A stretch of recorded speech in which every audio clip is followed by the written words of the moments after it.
everything in our society, becomes very politicized. And so today is going to be, I mean, honestly, I'm not going to watch any of it, but you're going to see the DC, New York media. I mean, this is their Christmas, January 6th, okay? They are going to take this and milk this for anything they could to try to be able to smear anyone who ever supported Donald Trump. And I just look back and compare when I was in Congress, what event that we faced was the attempted assassination of Republican members of Congress on the baseball game.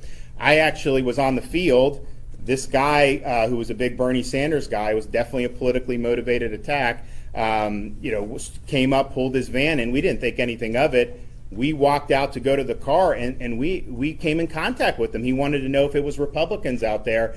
We get in the car, leave, and then we find out he shoots up a bunch of people. And had you not had the Capitol Police there, you probably would have had a dozen people assassinated. That was like a 1-day, 2-day story. That was not something that the Capitol-based press wanted to talk about. Why? Because it totally undercut their preferred narratives. January 6th allows them to create narratives that are negative about people that supported Donald Trump. Look, if you obstruct a proceeding, all about hold people accountable. If you're rioting, hold accountable. But let's just be clear here. When they try to act like this is something akin to the September 11th attacks, that is an insult to the people who were going into those buildings. And it's an insult to people when you say it's an insurrection and then a year later, nobody has been charged with that.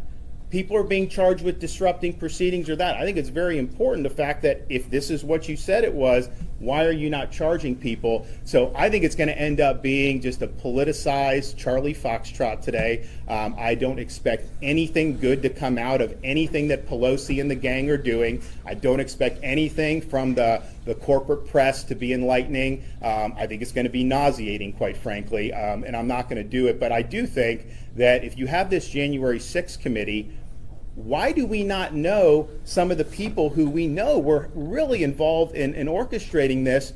They got pulled off the most wanted list. Christopher Wray was asked at the under oath what FBI was involved in that, and he would not answer the question. And so I think that this is something that has really been used for political narrative and posturing purposes. I don't think it's been effective.